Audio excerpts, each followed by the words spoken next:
दोस्तों, आज जो मैं मूवी आपको एक्सप्लेन करने वाला हूँ उसमें आपको हॉरर थ्रिल ड्रामा देखने को मिलेगा। मूवी का नाम है किंगस्टन, जो अभी हाल ही में आई है, पर हिंदी में न आने के कारण हमें लाने में थोड़ा समय लग गया। अब आप इसी बात पर वीडियो को लाइक कर दीजिए। हम चलिए कहानी शुरू करते हैं। तो मूवी की शुरुआत होती है तमिलनाडु के एक छोटे से शहर से, जिसका नाम है थुत्तुकुड़ी, जो कि समुद्र से घिरा हुआ है और जितने भी मेनली ट्रेड्स होते हैं वो समुद्र के रास्ते से ही होते हैं। ये मुंबई की तरह ही एक पोर्ट है। फिर यहाँ पर एक मछुआरे के गांव को भी दिखाया जाता है जिसका नाम है थुथुर, और कहानी इसी गांव की है। अब हम 1982 का सीन देखते हैं, जहाँ गांव के लोग समुद्र के किनारे रात के समय खड़े होते हैं। वहीं गांव वालों के साथ एक पादरी भी था, जो कि एक कासल के सामने खड़ा होकर बाइबल पढ़ रहा था, और उस कासल में से काफी तेज आवाजें आ रही थी। इस कासल में गांव की सबसे बुरी आत्मा कैद थी, जिसने जिंदा रहते समय काफी बुरे बुरे काम किए थे। और एक दिन गांव वाले उससे इतना परेशान हो गए कि उसे पत्थर मार मार कर खत्म कर दिया।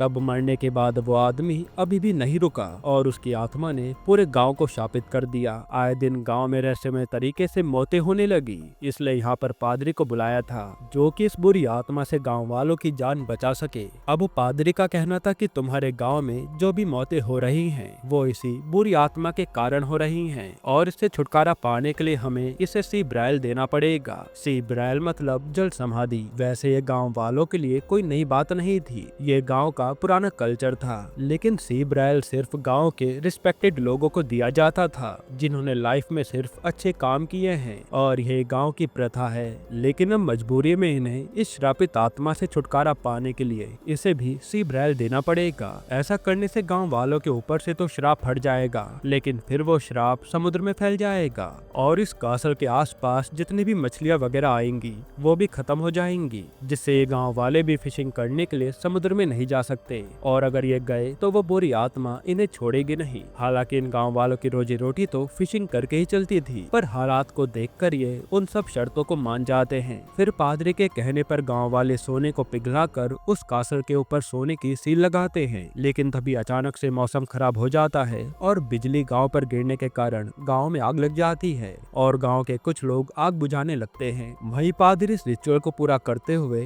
कासल को बोट में डालकर कुछ गांव वालों के साथ समुद्र के बीचों बीच जाकर उस कासल को कहीं डाल आते हैं। फिर पादरी के आने के बाद उस समुद्र के रास्ते को बंद कर दिया जाता है, और पादरी अब पूरे गाँव वालों को फिशिंग करने के लिए मना कर देते हैं। फिर कुछ दिन ऐसे ही बीत जाते हैं और कोई भी फिशिंग करने नहीं जा रहा था, लेकिन कुछ लोगों की उल्टी खोपड़ी थी, जो रात के समय में फिशिंग करने के लिए जाते हैं। असल में ये उनकी मजबूरी थी, क्योंकि उनका गुजारा ही फिशिंग से चलता था। जिसके बाद समुद्र में फैला श्राप उन सभी को मारकर उनकी लाश समुद्र किनारे फेंक देता है। इसी तरह कुछ लोगों की मौतों को देखकर वहाँ की सरकार समुद्र में फिशिंग करना ही बैन कर देती है। तब गाँव वाले चोरी चुपके दूसरे गाँव में फिशिंग करने पहुँच जाते हैं, लेकिन वहाँ भी दूसरे गाँव वालों से उनका झगड़ा हो जाता है, और अब थोड़ा गाँव वालों के लिए समस्या बढ़ती जा रही थी, और फिशिंग और स्विमिंग के अलावा इन्हें कुछ आता भी नहीं था। इस बुरी हालत में सरवाइव करने से अच्छा उन्होंने अपनी जान देना ही सही समझा, और धीरे धीरे कई लोग फांसी लगाकर मर गए। जिसके बाद सीन शिफ्ट होता है 2009 में, जहां हम किंग नाम के लड़के को देखते हैं, जो कि समुद्र की ओर ही देख रहा था,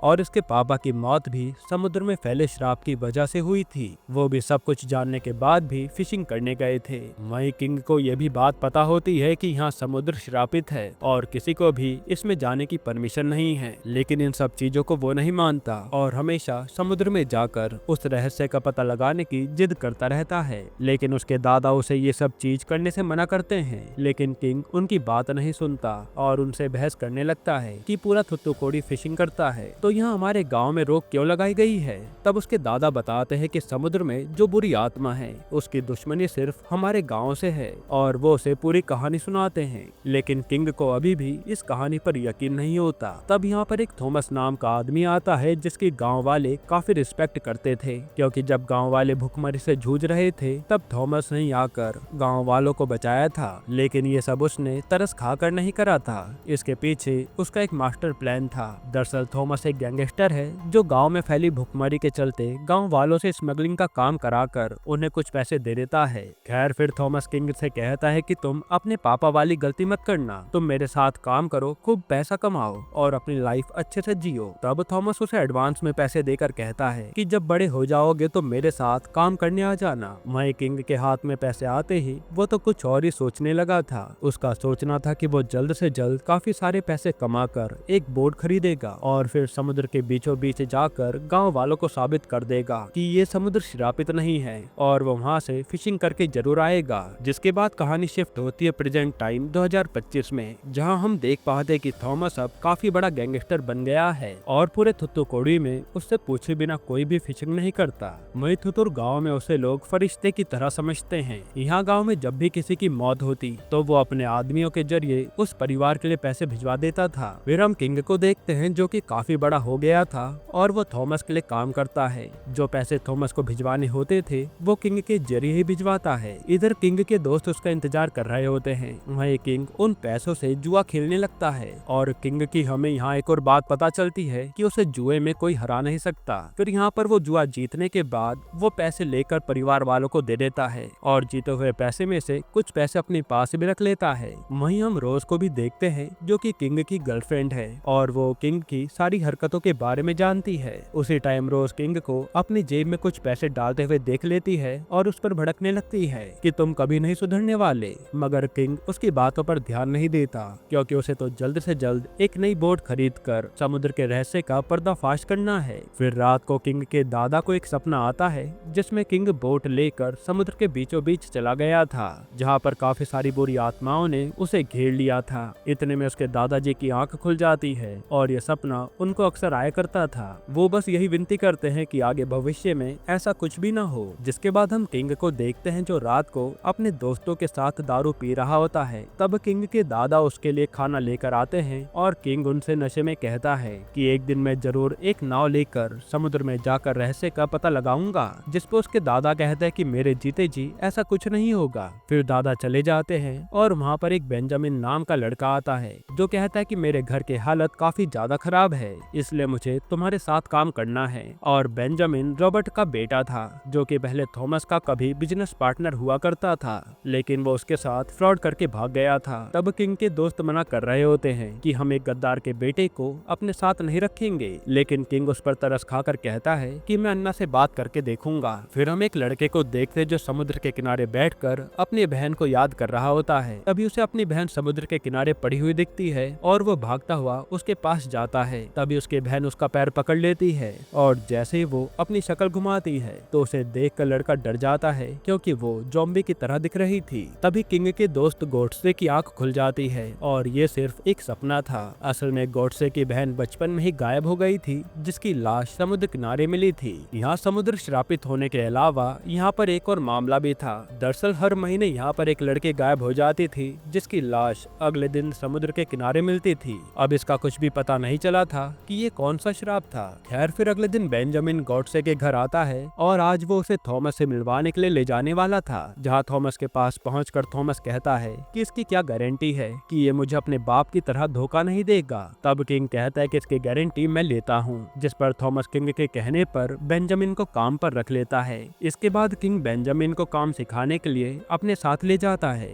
और हम पहली बार देख पाते कि थॉमस किंग से क्या काम करवाता है। दरअसल ये लोग सी कुकुम्बर की स्मगलिंग करते थे जो समुद्र में इकोसिस्टम मेंटेन करने के लिए जाना जाता है। इसकी फिशिंग करना सरकार ने 2001 में ही बैन कर दिया था। इसके बावजूद भी चोरी चुपके इसकी स्मगलिंग होती रहती है क्योंकि बाहर विदेशों में इसकी काफी डिमांड है। अब श्रीलंका में ये इलीगल बेचा जाता है तो इंडिया वाले इसे इलीगल तरीके से श्रीलंका पहुंचाते हैं, जिसके बाद श्रीलंका वाले लीगल तरीके से इसे बाहर एक्सपोर्ट करते हैं। खैर फिर एक दिन रात को किंग और बेंजामिन फिश को सप्लाई करने श्रीलंका बॉर्डर पर जा रहे होते हैं और यहाँ बेंजामिन को काफी स्मार्टली वर्क करते हुए देखते हैं। उसे काम करते करते काफी एक्सपीरियंस भी हो गया था और जब वो बॉक्स देखता है तो उसे उसमें कुछ गड़बड़ लगती है। वो कहता है कि सी कुकुम्बर का वेट इतना ज्यादा नहीं होता, बॉक्स में कुछ और भी है और वो उसे खोलकर चेक करने के लिए कहता है। लेकिन किंग थॉमस के लिए लॉयल था और वो बेंजामिन को चाटा मारकर कहता है कि तू अन्ना पढ़ सक करेगा, चुपचाप अपना काम कर। तभी श्रीलंका वाली बोट भी आ जाती है। फिर ये आपस में हेरा फेरी करने लगते हैं, लेकिन उतनी देर में वहाँ पर पुलिस भी आ जाती है और पुलिस को देखकर वहाँ ये लोग भागने लगते हैं। तभी पुलिस इन पर गोलियां चलाती है जिससे बचने के लिए सब अपनी अपनी कॉकपिट में चले जाते हैं। लेकिन उधर बेंजामिन किंग गोलियां चलते हुए देखकर काफी ज्यादा पैनिक हो गया था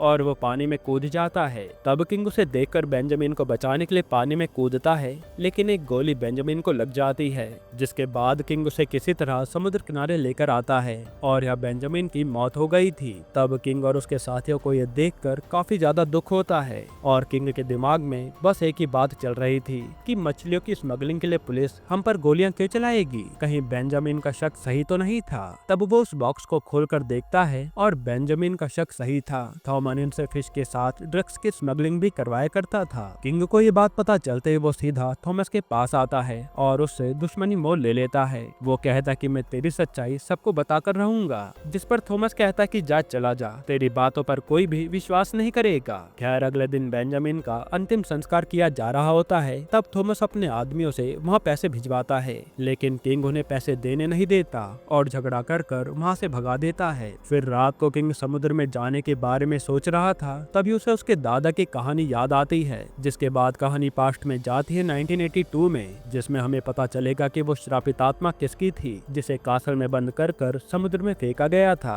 सबसे पहले हमें यहाँ पता चलता है कि जो किंग के दादा मार्टिन है वो उसके असली दादा नहीं है। किंग के असली दादा का नाम तो सोलोमन है। मार्टिन तो एक अनाथ लड़का था जिसे सोलोमन ने गोद लिया था और सोलोमन उस टाइम पे गांव का मुखिया था। उस टाइम पर सी कुकुम्बर की फिशिंग पर बैन नहीं था, इसलिए ज्यादा पैसा कमाने के चक्कर में गांव वाले उसकी फिशिंग करने लगे थे। लेकिन कुछ टाइम बाद गांव के लोगों की रहस्यमय तरीके से मौत होने लगी। तब सोलोमन गांव वालों से कहता है कि मैं इस समस्या का निवारण जल्दी करूंगा। फिर सोलोमन रात को अपने दोस्त बॉस के पास आता है और उसे सारी बात बताता है कि गांव के लोगों ने सी कुकुम्बर की फिशिंग चालू कर दी है, जो कि उन्हें समुद्र में काफी नीचे मिलते हैं और इसके लिए उन्हें काफी अच्छी स्विमिंग आनी चाहिए, पर अपनी सांस अच्छे से न रोक पाने के कारण उन लोगों की जान जा रही है। अब बॉस को भी काफी अच्छी स्विमिंग आती थी क्योंकि वो फौज में था। हालांकि अब वो बूढ़ा हो चुका था तो उसके लिए ट्रेनिंग देना संभव नहीं था, मगर गांव का टीचर एंथनी इस स्किल में माहिर था। तो बॉस सोलोमन को एंथनी से बात करने के लिए कहता है क्योंकि बॉस ने ही उसे सिखाया था।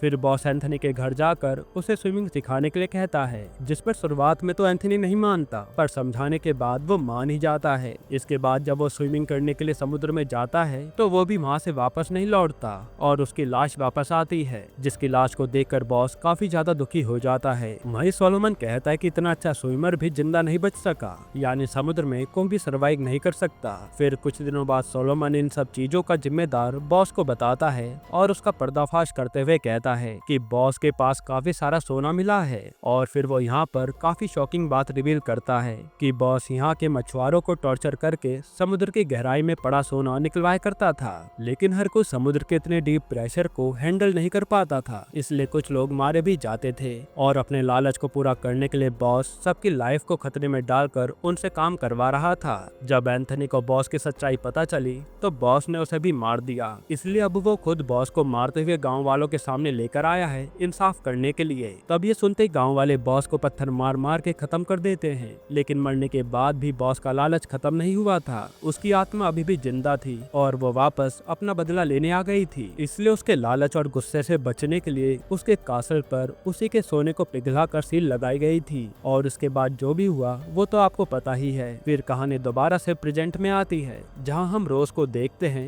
वो रात को अपने घर में अकेली होती है, तभी उसे आकर कोई उठा ले जाता है। जिसके बाद हम किंग को देखते हैं जो समुद्र के किनारे खड़ा होकर कुछ सोच रहा था। तभी वो देखता है कि कुछ लोग किसी को नाव में डालकर समुद्र में ले जा रहे हैं। तब किंग अपने दोस्तों के साथ जाकर उन्हें रोकता है और वो देखता है कि इसमें तो रोज है जिसे किडनैप करके थॉमस के आदमी ले जा रहे थे। तब ये लोग थॉमस के आदमी से पूछते हैं कि तुम ये क्या कर रहे थे, जिस पर थॉमस के आदमी बताते हैं कि ये एक तरीके का रिचुअल है उस श्रापित आत्मा को शांत करने के लिए, और हर महीने वो एक कुमारी लड़की को समुद्र में डाल देते हैं। जो ये सब वो थॉमस के कहने पर करते हैं। तब गॉडसे को भी समझ आ जाता है कि उसकी बहन इसी रिचुअल के चक्कर में मारी गई और वो अपना आपा खोकर थॉमस के आदमी को मारने लगता है। तब किंग उसे रोकता है और कहता है कि इन्हें मारने से क्या होगा, ये सब तो थॉमस का किया धरा है। और यहाँ किंग सोचने लगता है कि समुद्र का श्रापित होना महज एक कहानी है, जिसका फायदा उठाकर थॉमस हमसे ड्रग्स स्मगलिंग करवाया करता है और अब वो समुद्र में जाने की ठान लेता है। अब यहाँ समुद्र में जाने के लिए उसे बोट चाहिए थी, लेकिन किंग के पास बोट थी ही नहीं, इसलिए वह थॉमस की बोट चुराने का सोचता है। फिर रात में किंग थॉमस की बोट चुराने पहुंच जाता है, जहां थॉमस के आदमी उसे रोकने की कोशिश करते हैं, पर फिर भी किंग किंग थॉमस की बोट चुरा लेता है और जब थॉमस का आदमी उसे बताने के लिए कॉल करता है तो थॉमस का फोन भी किंग ही उठाता है। यहाँ हमें पता चलता है कि बोट के साथ साथ किंग ने थॉमस को भी उठा लिया था। अब किंग और उसके दोस्त समुद्र में निकल जाते हैं रहस्य का पता लगाने के लिए, और उसने थॉमस को भी किडनैप करके बोट के बेसमेंट में रखा हुआ था। आधे रास्ते में पहुंचने पर इन्हें पता चलता है कि इस बोट में तो रोज भी आ गई है, जिसे यहाँ समुद्र का सच जानना था। तब किंग की रोज से काफी बहस होती है और फिर किंग उसे अपने साथ आगे चलने के लिए कह देता है। इसके बाद कुछ टाइम तक सब कुछ ठीक चल रहा था, तभी अचानक से किंग के दोस्त से एक लैंप टूट जाता है। फिर किंग जब बाहर जाने लगता है तो उसके पैर में कांच के टुकड़े घुस जाते हैं, जिसे देखकर किंग उन टुकड़ों को पैर से निकालकर समुद्र में फेंक देता है। और तभी उसकी नजर लैंप में से निकले हुए पेपर पर पड़ती है, जो वो पढ़ने लगता है। वहीं उसके खून से सने हुए कांच के टुकड़े के समुद्र में जाते ही अजीब सी चीजें शुरू हो जाती हैं। उन्हें अचानक से एक बोट की हॉर्न की आवाज सुनाई देती है। जैसे ही बोट से दूरबीन से चेक करता है तो वो बोट एकदम से गायब हो जाती है, जिसके बाद हर जगह से उसी हॉर्न की आवाज आ रही थी। तभी मौसम भी काफी ज्यादा खराब हो जाता है और बारिश होने लगती है। फिर ये समुद्र में देखते हैं तो इन्हें काफी सारे कंकाल पड़े हुए दिखते हैं और इन्हें समझ आ जाता है कि समुद्र सच में श्रापित है। इसके बाद समुद्र में काफी बुरे तरीके से तूफान आता है और ये लोग एक झटका लगते ही बेहोश हो जाते हैं। फिर जब सबको होश आता है तो वो देखते हैं कि उनका एक दोस्त गायब है। थोड़ी देर ढूंढने पर उन्हें वो एक कोने में बैठा हुआ दिखता है, जो डर के मारे काफी कांप रहा था। जब ये लोग उसके पास जाकर पूछते हैं कि क्या हुआ, इस पे वो बताता है कि मुझे खून से भरी खोपड़ी मिली है, जिसे देखकर ये लोग डर जाते हैं। दूसरी तरफ किंग के दादा को पता चल जाता है कि किंग समुद्र में गया है, तो वो उसे बचाने के लिए दूसरी बोट लेकर समुद्र में निकल पड़ते हैं। वहीं किंग और उसके दोस्त भी समुद्र से निकलना चाहते थे, लेकिन अब उनका कोई भी गैजेट काम नहीं कर रहा था। तभी इनकी बोट को चारों तरफ से कोहरा घेर लेता है और रोज को एक फिश दिखती है, जो कि अचानक से मॉन्स्टर में बदल जाती है। उसे देखकर रोज काफी डर जाती है, तो किंग उसे संभालता है। जिसके बाद ये सभी दोस्त दोबारा से साथ में खड़े होते हैं। तब इन्हें पता लगता है कि इनका दोस्त दोबारा से गायब हो गया है, जिसे खोपड़ी मिली थी। दरअसल वो डर के मारे बेसमेंट में चला गया था, जिस रूम में थॉमस को बंद किया था। तब किंग उसे ढूंढने के लिए बेसमेंट में जाता है और जैसे उसके दोस्त को पता लगता है कि किंग उसे ढूंढ रहा है तो वह दरवाजा पीटने लगता है, लेकिन बाहर तो उल्टा हो रहा था। किंग के सामने 3-4 रूम थे, जिनमें से एक साथ नॉकिंग की साउंड आ रही थी। तब किंग रैंडमली एक दरवाजा खोलता है और वह उसका दोस्त नहीं बल्कि एक ज़ॉम्बी की तरह दिखने वाला मॉन्स्टर था, जिसे देखकर किंग काफी ज्यादा डर जाता है। लेकिन वो देखते अचानक से गायब हो जाता है। तभी किंग के पीछे वाले रूम में से आवाज आती है और जैसे किंग रूम खोलता है तो उसे उसका दोस्त मिल जाता है, जो कि काफी ज्यादा डरा हुआ था। इसके बाद किंग अपने दोस्त को ऊपर लेकर आता है और ये लोग आगे बढ़ने लगते हैं। तभी किंग और उसके दोस्तों को कुछ आवाजें आती हैं, जैसे बोट पर आकर कोई कूदा हो।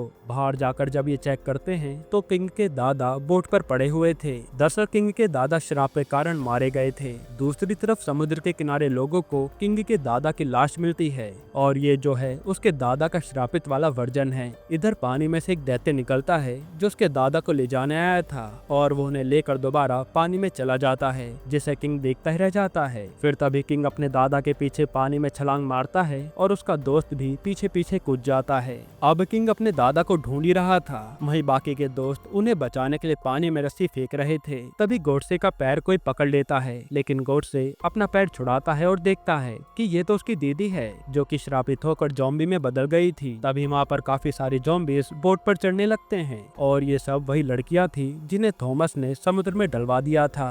यहाँ ये सब इतनी खतरनाक दिख रही थी कि डर के मारे कोई कुछ भी नहीं कर पाता और ज़ॉम्बी सबको पकड़ लेते हैं। लेकिन यहाँ रोज हार नहीं मानती और ज़ॉम्बी से लड़ने लगती है और फिर वो उन्हें मार मार कर अपने दोस्तों को भी छुड़ा लेती है। जिसके बाद ये सब कॉकपिट में जाकर बंद हो जाते हैं। तब गोडसे को अपनी दीदी बाहर दिखती है, जिसे देखकर वो इमोशनल होने लगता है। तब गोडसे का दोस्त उसे चाटा मारकर होश में लाता है और कहता है कि ये तेरी दीदी नहीं बल्कि एक ज़ॉम्बी है। तभी वो ज़ॉम्बीज कॉकपिट के खिड़की का कांच तोड़ देते हैं और अंदर घुसने की कोशिश करने लगते हैं। वहीं दूसरी तरफ किंग और उसका दोस्त अब बोट पर आ गए थे। तब ज़ॉम्बी का ध्यान उन पर चला जाता है और सभी लोग उन पर अटैक करने वाले होते हैं। जिसके बाद यहाँ किंग की ज़ॉम्बी से लड़ाई होती है, लेकिन उसका दोस्त ज़ॉम्बी से फाइट नहीं कर पा रहा था। तभी थॉमस का एक आदमी अपने आप को छुड़ा लेता है और बाहर निकल जाता है। हालांकि उसे क्या पता था कि बाहर तो ये दैत्य भटक रहे हैं, और जैसे वो बाहर आता है तो सारे ही ज़ॉम्बीज उसे देखकर उसके पीछे पड़ जाते हैं, जिनसे डर के के मारे वो समुद्र में कूद जाता है और पीछे पीछे ज़ॉम्बीज भी पानी में कूद जाते हैं। अब ऐसे शायद इसलिए हुआ था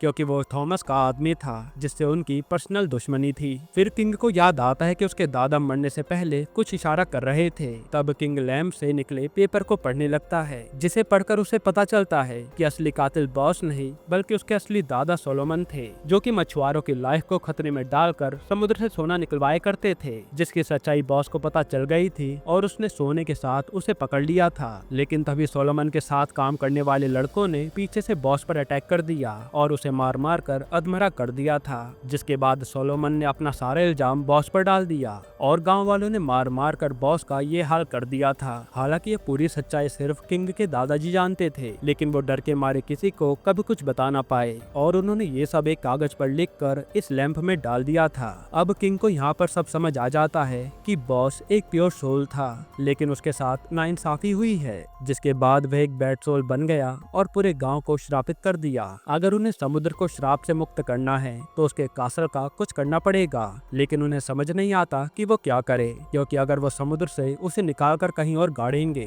तो वह जगह श्रापित हो जाएगी। इसी दौरान बोर्ड के गैजेट्स दोबारा से काम करने लगते हैं। तभी किंग को आइडिया आता है और वो कहता है कि उस कासल को वो दोबारा से निकाल कर पास वाले एक सुनसान आइलैंड में जाकर गाड़ देंगे। जिसके बाद ये सब लोग कासल के पास जाने लगते हैं और थॉमस और उसके आदमी को भी इन्होंने बाहर ले जाकर बांध दिया था। लेकिन तभी इनकी बोट रुक जाती है और चेक करने पर पता चलता है कि इनकी बोट के फैन में जाल फंस गया है। तब किंग थॉमस के आदमी को वो जाल हटाने के लिए भेजता है और जब वो आदमी जाल हटाता है तभी पीछे से ज़ॉम्बी आकर उसे पकड़ लेता है। वहीं कासल ज्यादा दूर नहीं था तो किंग एक बड़ा रिस्क लेकर पानी में कूद जाता है कासल को लाने के लिए। फिर समुद्र की गहराई में पहुंचने के बाद किंग को काफी सारे कासल दिखते हैं और इन सभी को सी ब्रायल दिया गया था, लेकिन बॉस के कासल पर तो गोल्ड की सील लगी हुई थी, जिसे देखकर किंग तुरंत पहचान जाता है। दूसरी तरफ बोट पर एक ज़ॉम्बी चढ़ गया था जो कि गॉडसे के पीछे था, मगर गॉडसे को पता नहीं लग पा रहा था। वो तो किंग की ऑक्सीजन पाइप को किंग तक पहुंचाने में लगा हुआ था। तभी ज़ॉम्बी उसे उठाकर फेंक देता है और वो दूसरों पर भी हमला करने लगता है। वहीं किंग का ऑक्सीजन खत्म हो जाता है और उसे सांस लेने में दिक्कत हो रही थी। तब वो पानी से बाहर निकल आता है और बाहर आते थॉमस किंग का गला पकड़ लेता है, जिसने अपने आप को छुड़ा लिया था। यहाँ थॉमस भी एक काफी हैरान कर देने वाली बात बताता है कि सोलोमन के लिए मैं ही काम करता था, बॉस को मारने वाला भी मैं ही था, और जब मैंने सोलोमन से सोने का 10% मांगा तो उसने मुझे मना कर दिया था। तब गुस्से में मैंने अपने लड़कों के साथ मिलकर सोलोमन को ही मार दिया और सोलोमन को मारने के बाद उसकी फैमिली को भी मैंने खत्म कर दिया था, जिससे उसका सारा कारोबार और सोना मैंने हड़प लिया।